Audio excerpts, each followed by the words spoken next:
I wanted to be able to smoke meat on our place.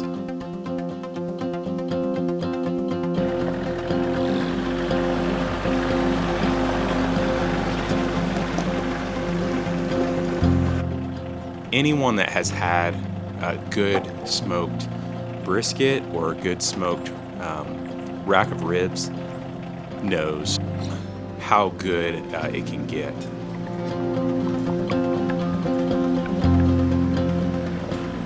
I have a bunch of customers that had talked about what they cooked and what they brisket that they were making or ribs or whatever it be, and they experimented with pecan or with post oak.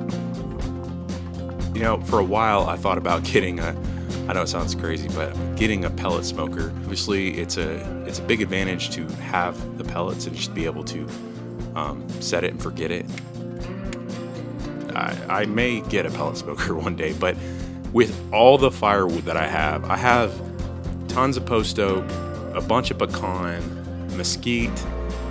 It would just be a shame for me not to learn how to smoke meat.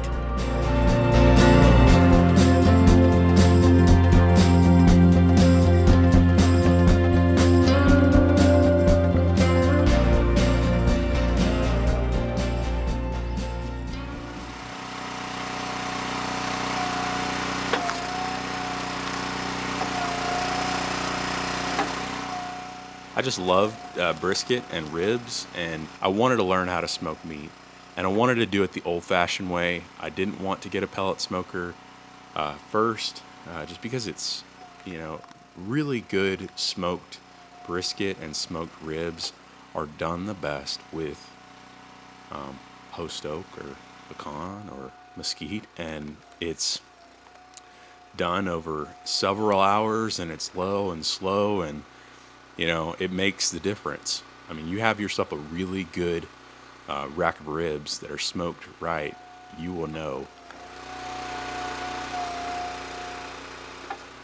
Guys, I've been waiting for a while to get a bona fide smoker, but me being me, I had to go and get a project.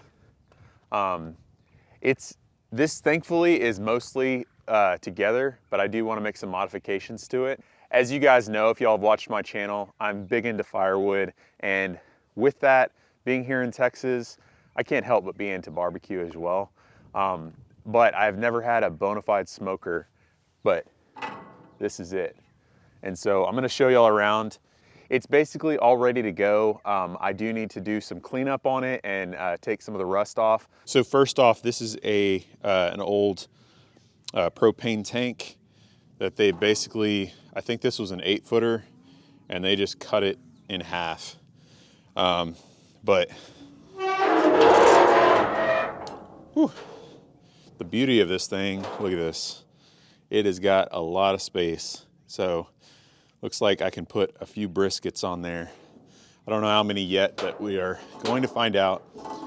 Man, I'm excited. I love the idea of having my own smoker here, because as you know, I have lots of firewood, and I want to cook with some of this post oak and pecan that I've got and mesquite.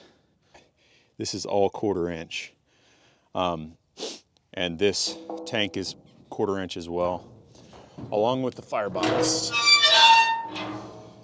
But if y'all know a little bit about smokers, it helps to have thicker steel, like 1/4 inch, because it helps keep the heat within for when you're smoking like brisket or ribs or stuff such as this. But first things first, we're gonna unload this thing, and then we're gonna get to cleaning. And then I'm gonna go a little bit different route. I'm not gonna go and paint it, I don't think. I think first I'm gonna remove the rust and then season it basically like you'd season a skillet. Because at the end of the day, even if you paint it, it's still gonna rust someday. And my mentality is if I keep seasoning it, that helps keep weather off of it anyway. And I just like the look of the patina. But I need to get my tractor, get this thing unloaded. This thing weighs a ton. I'm not sure how much it weighs, but it weighs a good amount. Plenty that I can't do it by myself, obviously. But time to get my tractor.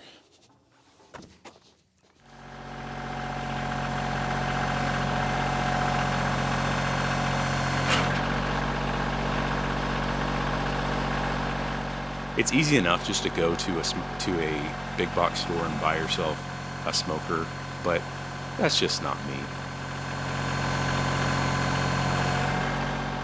I mean, you know, I was either gonna build it myself or I was gonna find one that was built and that was done right. And that's what I basically did. I found a smoker that the guy that I bought it from was a welder, and he just kind of built this thing in his own free time, and he did it right. I mean, it's all built out of 1/4-inch steel.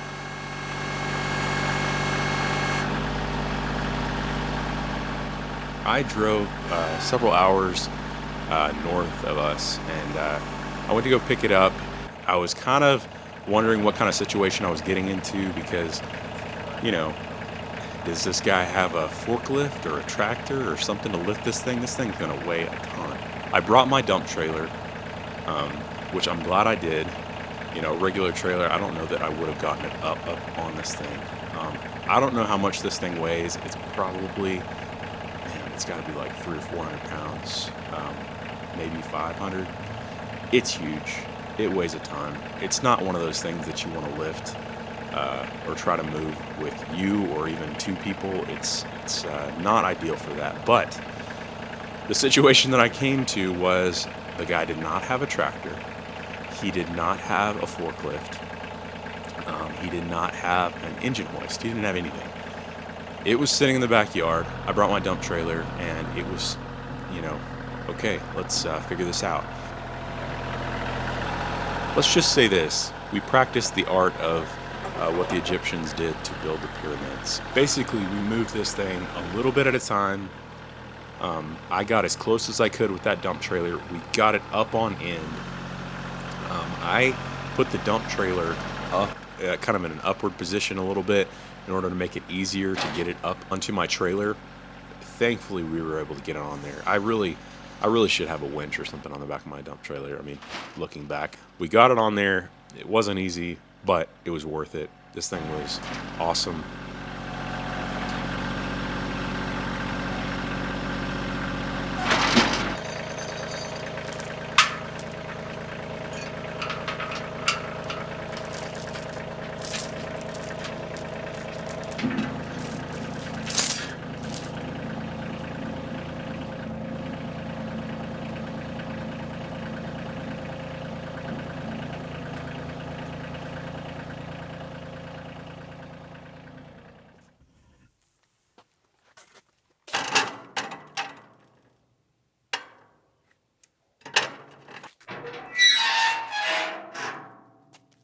It was very rusty whenever I got it. The good news is about 1/4-inch steel, that doesn't really matter. It's superficial rust. It would take 50 years for this thing to start to, you know, eat away and deteriorate.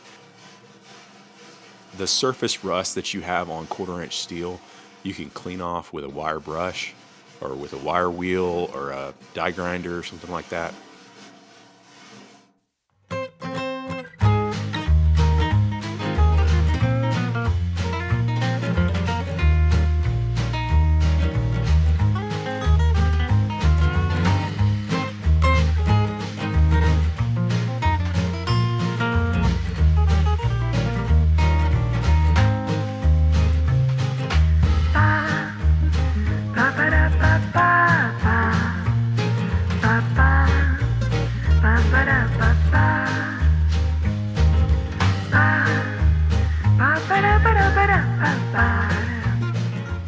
There are some modifications I want to make to this thing, adding some wheels.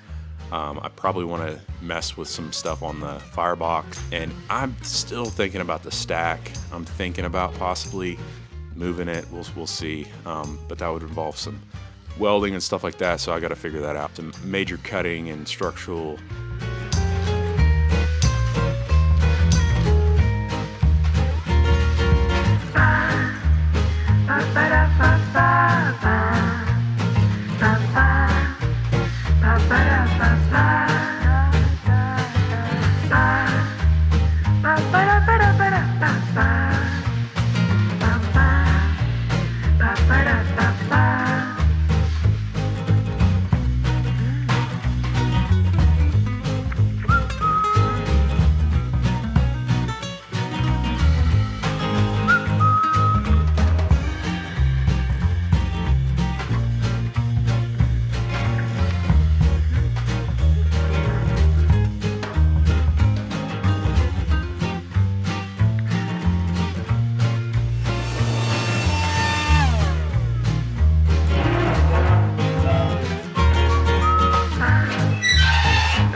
Okay, you guys, now it's time to wipe it down. I'm gonna be using let's see, pure avocado spray, but a lot of people use Pam or canola oil.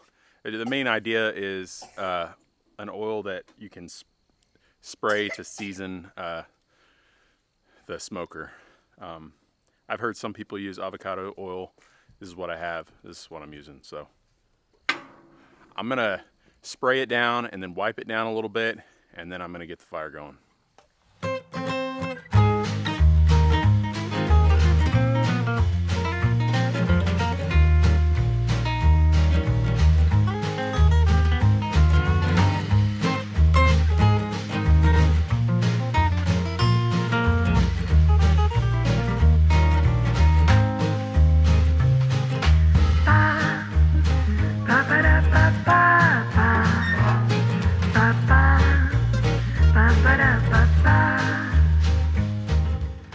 So basically what I did was I seasoned the chamber, and what you have to do is you got to bring the temperature over, I believe it's 400 degrees. It's basically what you do whenever you're seasoning a skillet.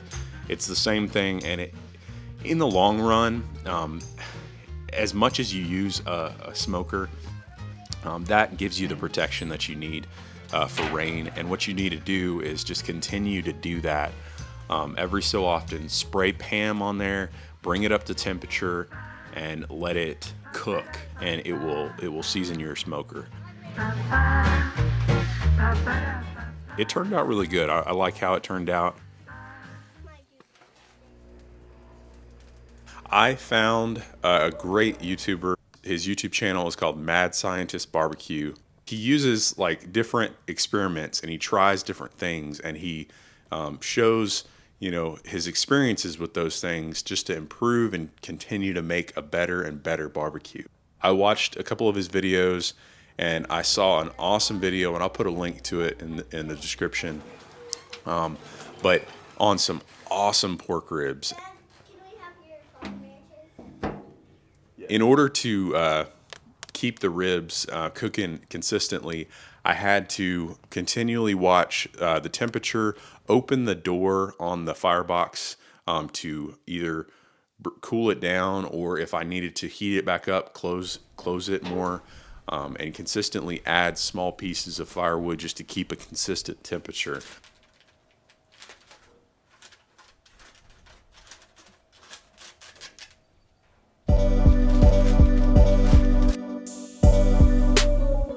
These were the best ribs I've ever had. And most of that really just comes down to watching Mad Scientist Barbecue. He did a great job at documenting exactly how to keep right amount of time, just exactly what you're looking for in ribs, the temperatures that you're looking for, and then checking the inside temperature, and then smoking that pork lard. That was a game changer. It caused every single bite of rib just to taste just completely, oh my gosh, it was delectable.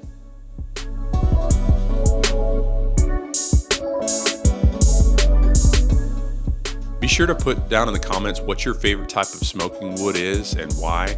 Also put down in the comments what your favorite type of meat is to smoke.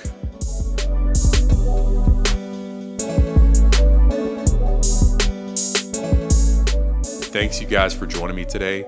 If you like videos like this, don't forget to like and subscribe. And until next time, you guys, get outside and do something you love.